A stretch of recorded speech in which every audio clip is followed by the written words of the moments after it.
next level is definitely more coffee shops. I would like to open another one by early next year, by March. That's where we're heading. It's just more small concepts, and then just playing a little bit around with the types of concepts that we do, and unique offerings for different locations. And what needs to happen for you to get there? I think at this moment right now, we are fine-tuning all of our internal systems.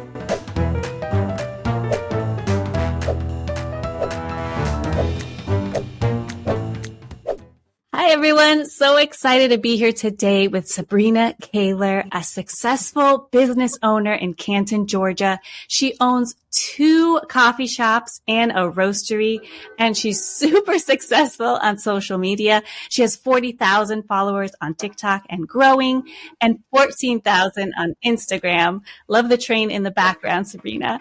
And she also happens to be my sister-in-law. So thank you so much for being here today. Thank you for having me. I'm excited to be on this podcast with you. Awesome. So I really want to get into the nitty-gritty about your business. Most of the people who watch are realtors, but I feel like the story of one business is the story of all. So I want to pick your brain about some of the pitfalls that maybe you fell into and your success story. So let's just dive right in.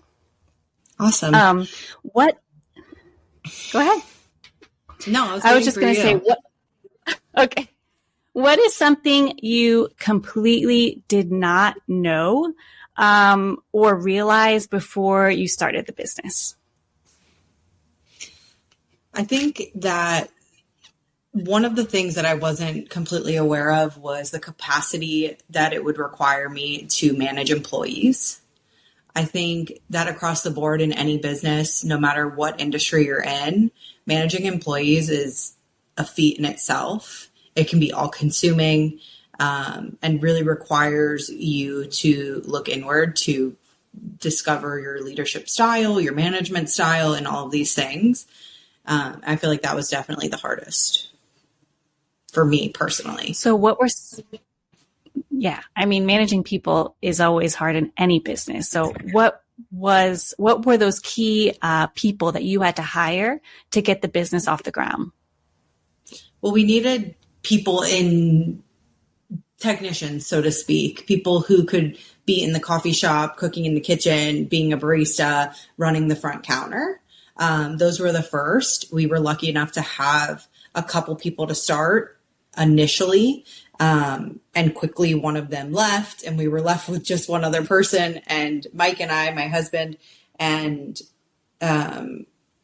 we personally did all of that for some time, but we knew that in order to grow and scale, we had to fill those roles. It's hard.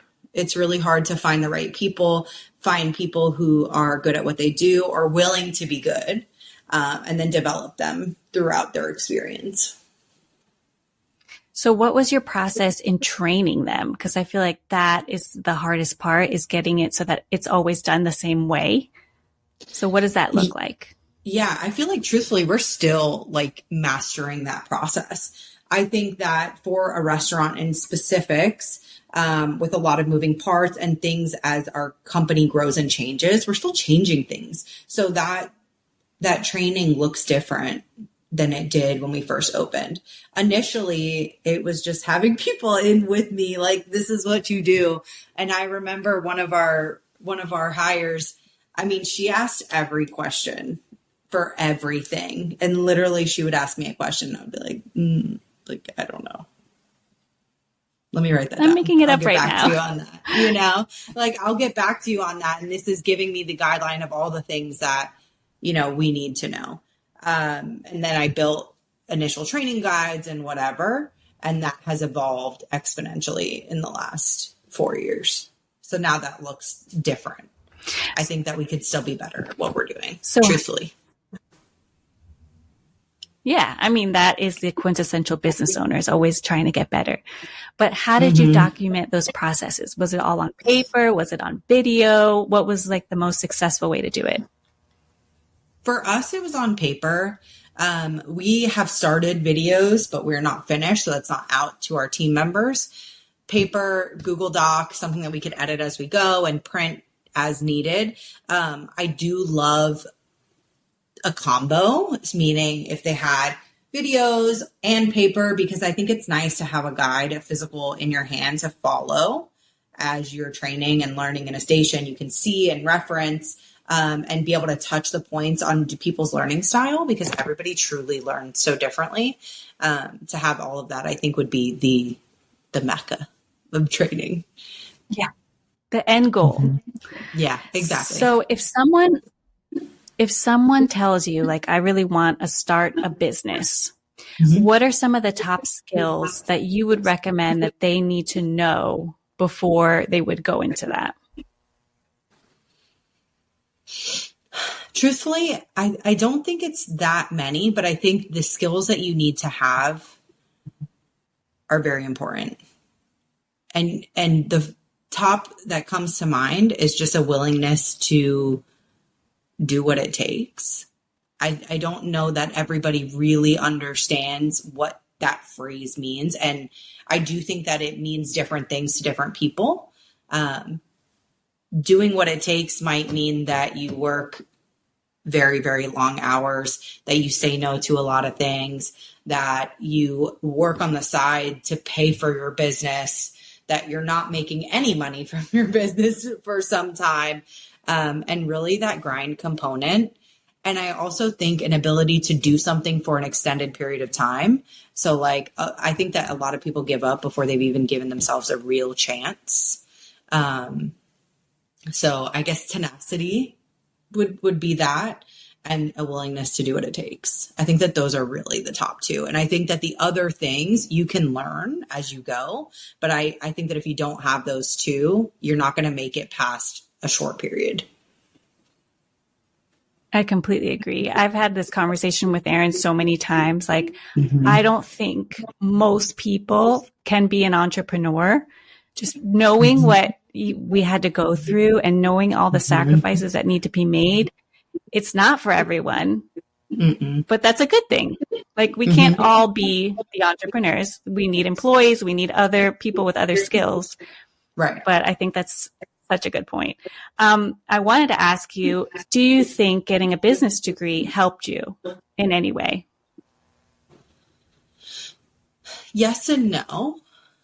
I'm going to say no for the sake of, I went in marketing. So yes, has the skill set of a baseline of what marketing is and how you can utilize it. Helpful, sure. But keep in mind that was 2008 to 2014, 13. Like, everything has literally changed. So those practices aren't really helpful in today's world. I think that having teachers who have been entrepreneurs in college, teachers that you connect with, an ability to be in a community of people who maybe wanted the same things. I do think that that's valuable, and seeing where people are at this point and seeing people who are out there doing other things. I do think that like does something internally. Do I think it's necessary now? No. If I knew what I knew now, then would I have gone into college? Probably not. It's refreshing to hear you being so honest, because, my son is going into high school soon, and I'm not 100% convinced that he's really going to get that much value out of college at this point, depending on what he wants to do. So it's good to hear from someone with experience that, like, it's not necessary. You can learn a lot of skills on your own, in other community groups online. There's a lot of different ways now that weren't available when we were back in college, or me at least, because I'm way older than you are. 100%. I think it's just a different landscape now, specifically. I think unless you're going to be a doctor or lawyer, things that you absolutely, like, it's required to do X amount of school, that you really have other options. And, I think what's being underutilized are trade schools. I think that they're, funneling people into specific niches, and they're able to grow a career and do something that they want to do. I think that that's really valuable too. But the like traditional 4-year degree, I don't think is what it was at one point.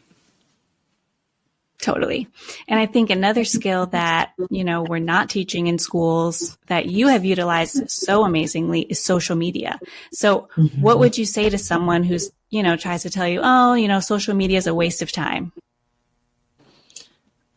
I mean, tell that to all the other business owners who ask me who does our social media, because that's where everybody is.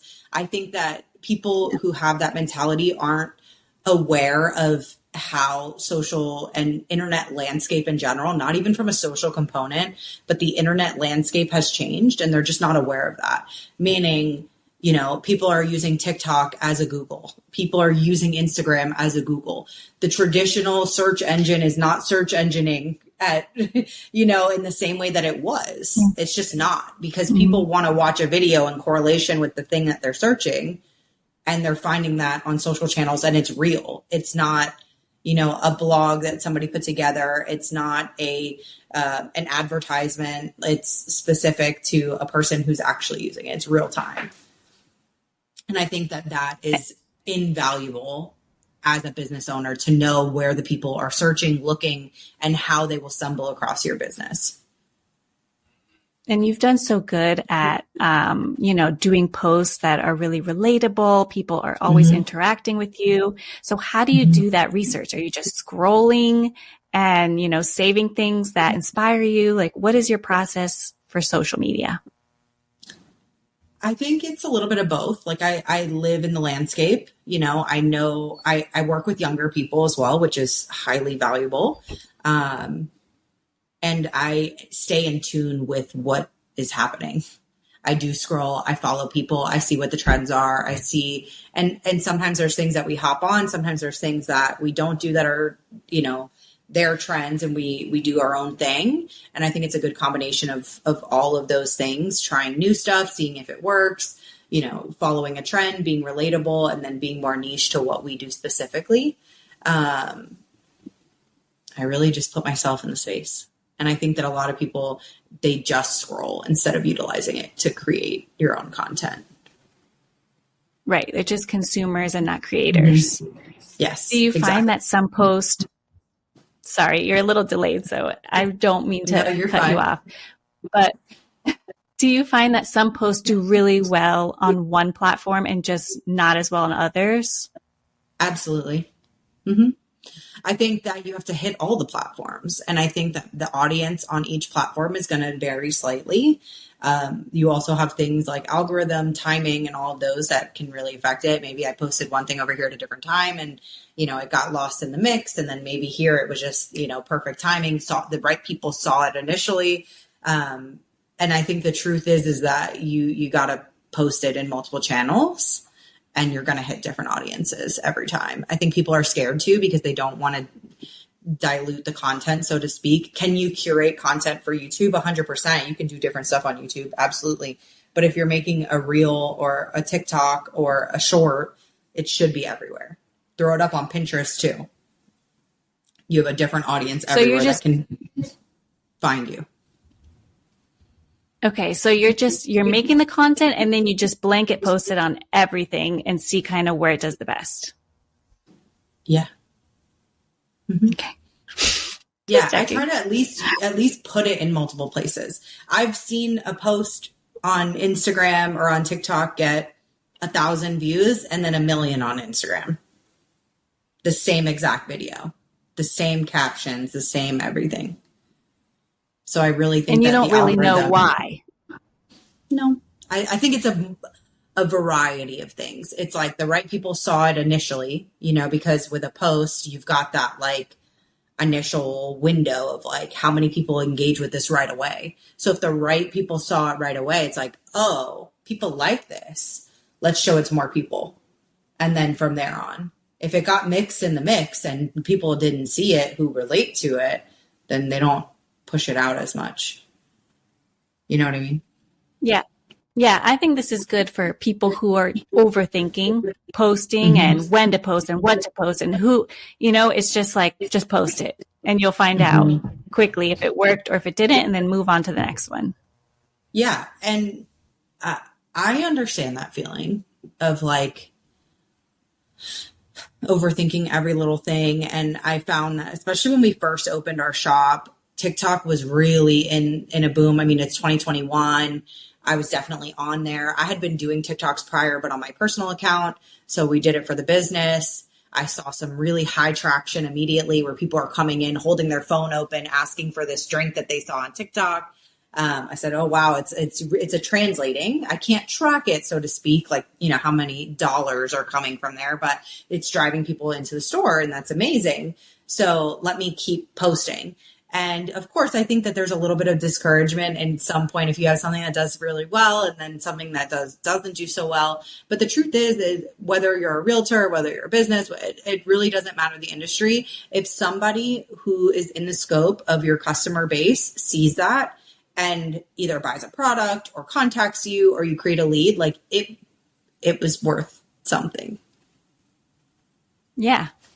Are you really intentional about filming stuff for your avatar? Like, do you know exactly who your avatar is, or is it kind of just broad? I think it depends the type of content that we film. So like our audience is growing and shifting. We have our local audience that houses a bigger demographic, and that bigger demographic still consumes content, right? So we sometimes choose to hit that broad audience. Maybe it's something that's relatable to our community, something that's relatable to Canton or relatable to Woodstock, or everybody can kind of enjoy that.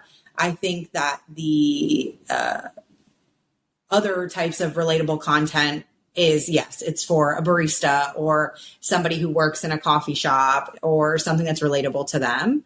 So I think it just depends the type of content. I think that we do a good job of diversifying that and kind of trying to keep it fresh. I don't want to be stuck in any specific type. But yeah.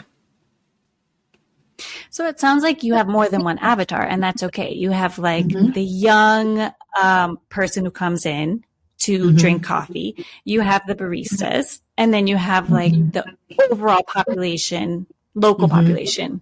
Yep. And that's okay. Like you don't need a different account for each one. It's okay to kind of mix and match those. Yes, exactly. 100%. Awesome. Yeah. And that's great for realtors too. We can have more than one avatar. But at the end of the day, being hyper local specific, like you're the expert, is going to set you apart. 100%. Awesome. And that's something that we're utilizing on our website and things like that as well, is becoming a hub for people in the community, blogs with other coffee shops and places that people can go, and really becoming a resource for people in the community, whether it's a hyper local or just outside, because we know that people travel and they like to come to coffee shops, and we really want to be that point for them. They can come to us and find more resources to go visit other places.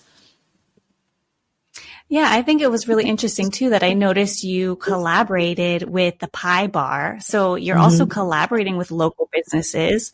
And I know that you did like a 5K, which was a collaboration with other businesses in the area. So talk a little bit about that and how that has helped your business to grow.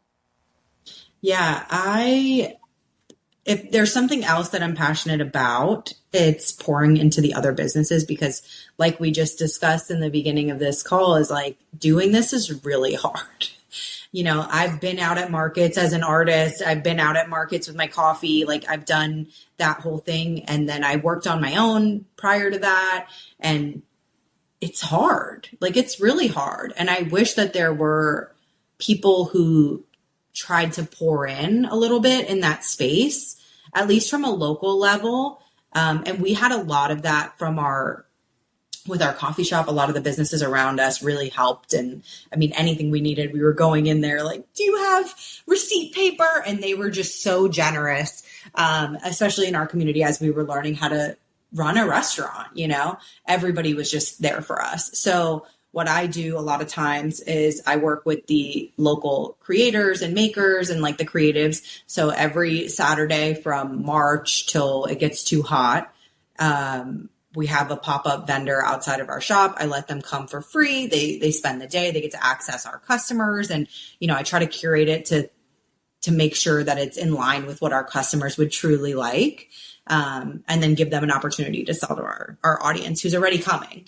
So that's something I really love. And then working with the other businesses, it's cool to meet other people and have things in common and find these commonalities between us too, and then share the audience in that respect as well. Doing the 5K was amazing. This year, we're going to be doing it again. We're going to work with a local charity.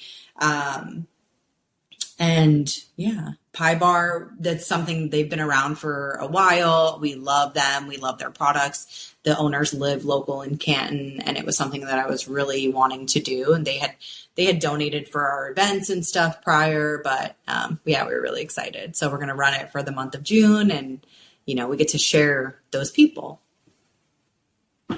Yeah, it's so cool because like you said, it's really lonely sometimes as a business owner. So not only do you form relationships that can help you, but you double, triple your audience. Like it's creating kind of a community. 100%. And people who've gone to Pie Bar have been to the shop. So it was like, they're just as excited to see something between the two of us, Yeah, that strawberry pie and strawberry latte combo. I was jealous. Like I want that in my life. So where do you see your business? I know, I will, trust. So where do you see your business going, and like, what's the next level? The next level is definitely more coffee shops. Okay. I would like to open another one by early next year, by March. So that's where we're heading. It's just more small concepts, and then just playing a little bit around with the types of concepts that we do, and unique offerings for different locations. And what needs to happen for you to get there? I think at this moment right now, we are fine-tuning all of our internal systems and processes. I was heavily looking. I know, you love it. I was heavily looking over the last few months, and, as we just opened our second shop in December, they're still new and learning and shifting and changing. And that concept's slightly different from the first concept. So there were some things that we needed to work out internally. So I kind of put everything on pause. Opening in a March is amazing for us. So I'm trying to kind of line things up towards that time of year, which gives us time to dial in what we're doing and make sure that we do it better the third time. More seamless wwhat a newborn. So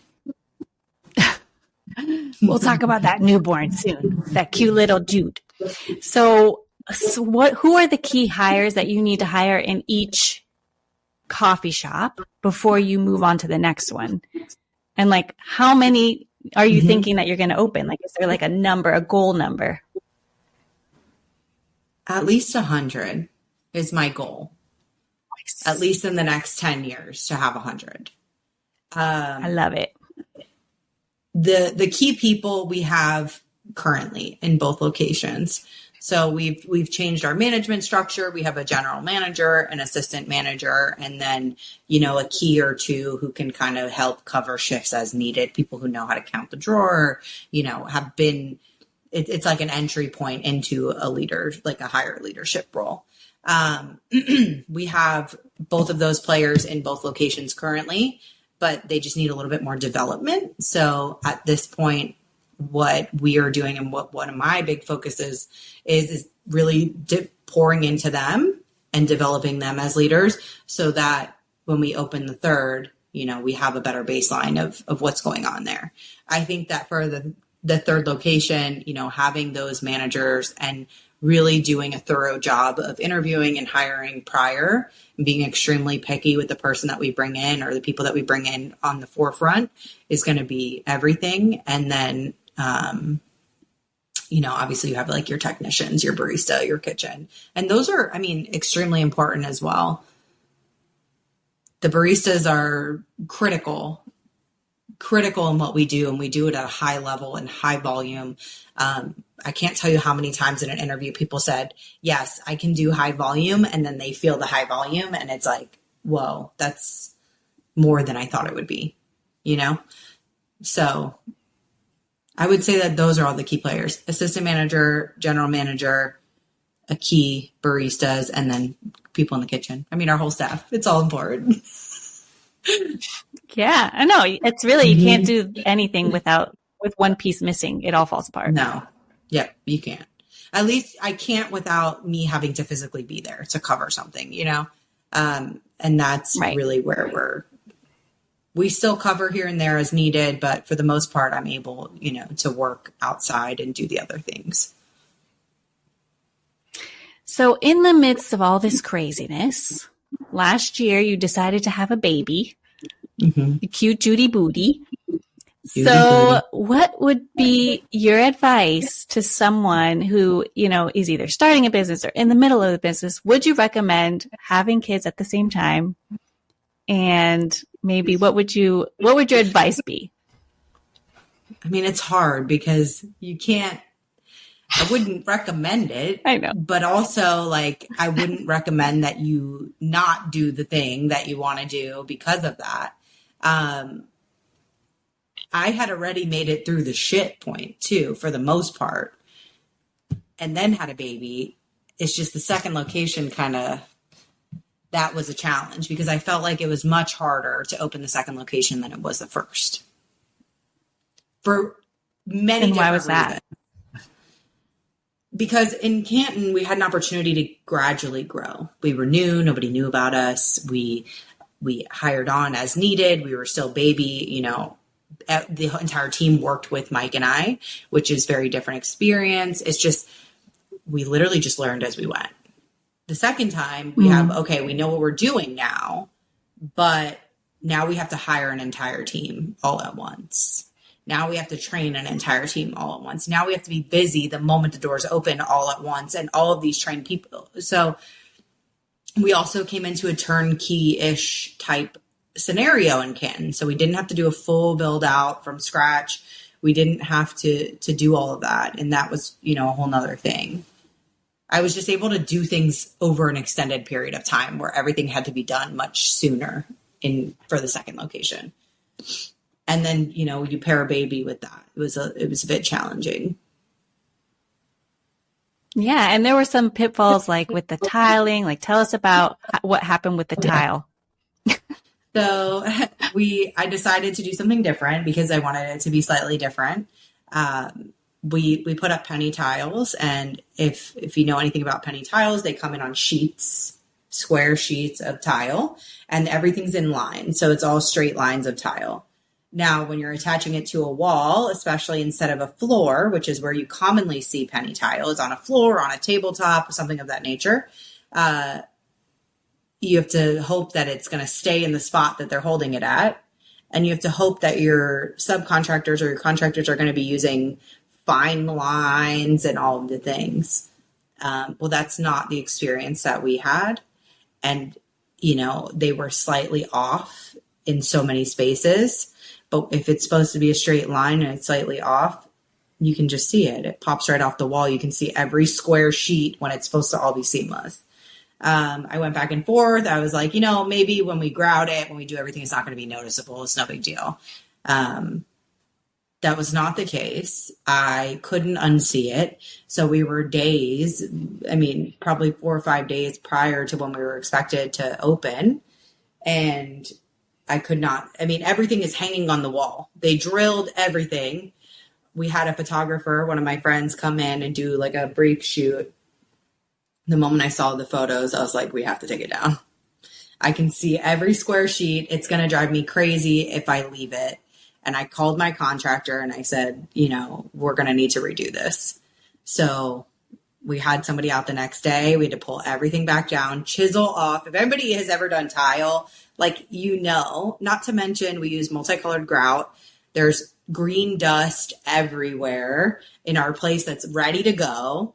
And they chiseled off for an entire day, retiled, and then over the next couple of days, my contractor and I grouted it ourselves, And I mean, it was like literally 5 days and we opened the doors. That But that's the tenacity you were talking about. You got to be willing to yes, grout your own tile if that's what you it got to be takes. willing to grout your own tile, and you got to be willing to come in the middle of the night and paint if that's what you're doing. So, like there was that as well, where I would breastfeed and we would put the baby down, and then I would drive to Woodstock, which is about 25 minutes from my house. I would paint for 3 or 4 hours, and then I would hear the monitor and he would start to stir. And I didn't have like a huge supply in the freezer, and I was trying to make sure keep my supply up. So I would see him wiggling, and then I would hop in the car and drive back home, nurse him, and then go to sleep. And I did that for probably a month to 2 months, 4 nights a week. You're a soldier. It was rough, but we did it.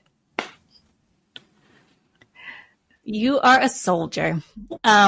So what, I mean, I know from experience, like motherhood really changes you and you learn so much from it, whether you're a business owner or not.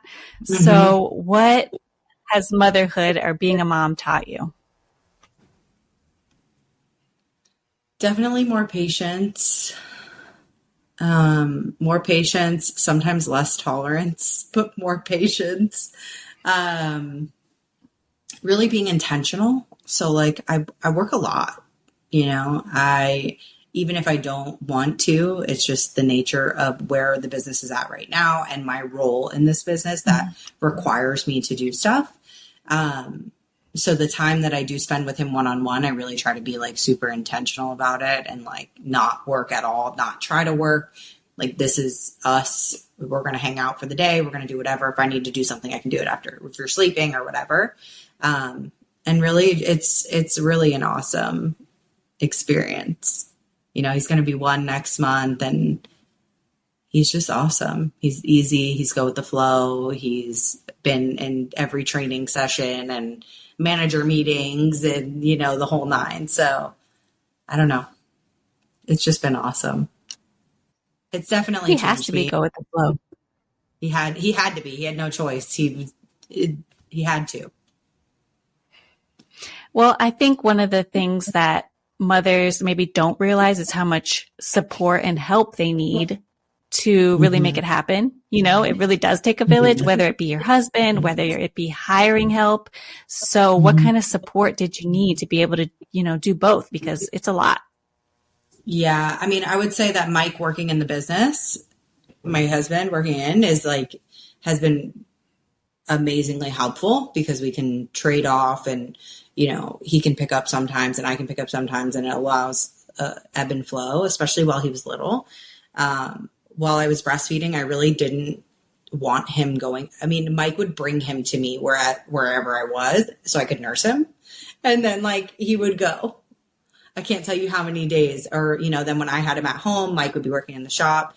I think when he was about 4 months was when we started using somebody 3 days a week where we would drop him off. And yeah, it was like a whole thing. And I was having to pump on cue, but having somebody, so we have somebody who helps here and there, but honestly, we're just riding whatever we got when we got it. We have somebody who's in school for summer or out of school for summer. So she's at the house 3 days a week with him.